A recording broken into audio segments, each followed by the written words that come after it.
One was this deep dive into, mobile phone addiction in children, a real crisis. Yeah, very timely. And the other?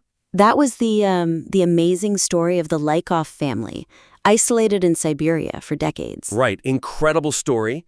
Both pieces are powerful, but in such different ways. One's about, digital overload. And the other, total isolation. Quite the contrast. Okay, so let's jump right in. First big thing, I think, is how these two fit together, or maybe how they don't. Exactly. Let's start there. The choice to include two vastly different, high-impact narratives, the modern crisis of screen addiction and the historical isolation of the Lykov family, causes thematic fragmentation and dilutes the urgency of the primary argument. Yeah, fragmentation is the word. I mean, I get it. The Lykov story is incredibly compelling. Grabs you immediately. It does. It's got that wow factor. But are we losing something by keeping it? Does it muddy the waters too much, even though it's strong on its own? That's the core tension, isn't it? The screen addiction piece, let's call it the urgent piece. It's solid, full of evidence. Stats, case studies. Right. Like that 66% of Indian parents reporting addiction, the WHO stuff for under-twos, those really upsetting stories about Arav and Kishan. It builds a really strong case. Very alarming. And then, boom, suddenly we're whisked off to Siberia in the 70s. It's jarring. Total whiplash. It's fascinating, sure, but like you said, it kills that central message of get off the screens. Yeah, the audience is left feeling two things at once.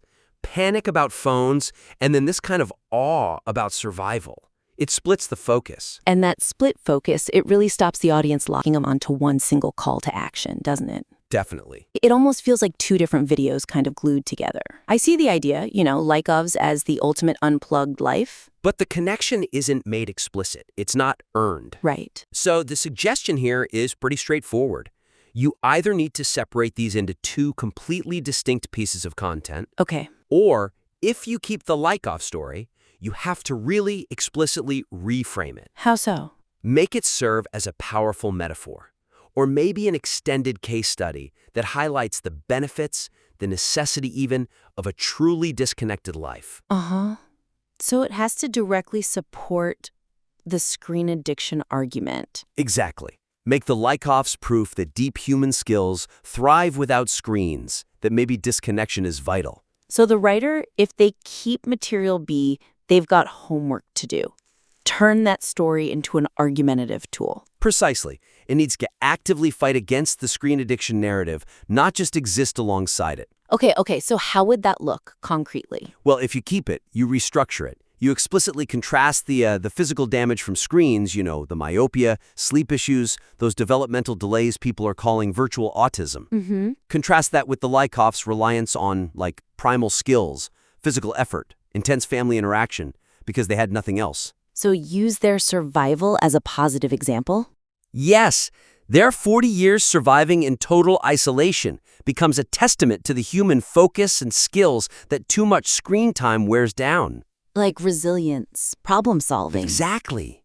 Highlight their physical and mental toughness built from engaging with their world, and pit that directly against the weakened executive function we see in screen-heavy kids. You could even argue their survival shows what's lost when kids just passively watch things like, Tom and Jerry, like the script mentions. Right. That reframing gives the history a job to do. It becomes proof of rugged human development, not just a cool but distracting story. Got it. That makes sense. Okay, so assuming we pivot the Lykov story, or maybe even remove it, let's focus on that main urgent piece itself. Good idea. Because I thought the way it built the argument was strong, really persuasive, but something tripped me up early on.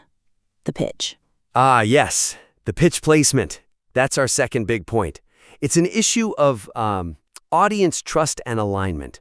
Definitely.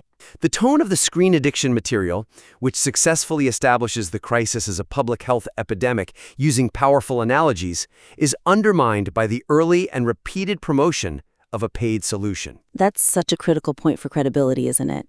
Because the script does a great job using really strong language. It does. Very high stakes, comparing screens to drugs, kids getting less outdoor time than prisoners.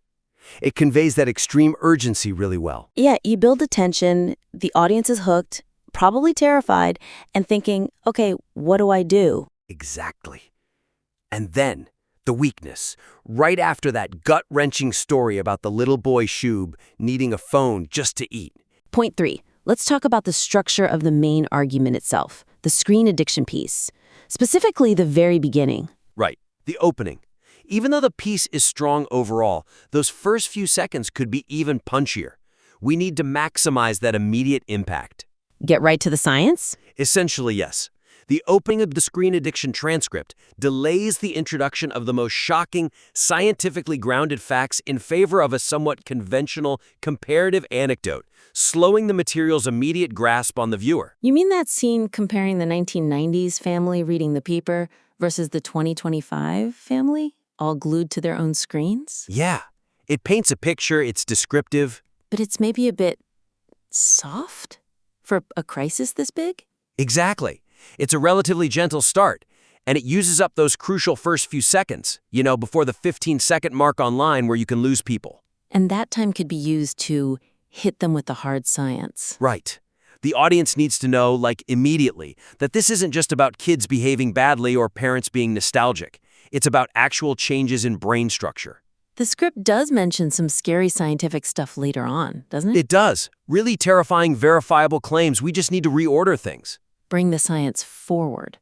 Does the script clearly link that opening family scene to things like the changes in the parietal lobe later on? It implies it, but leading with the science would make that link much stronger, much more immediate. Okay, so the suggestion is to front-load it. Hit them with the most alarming science, the hard data, right away.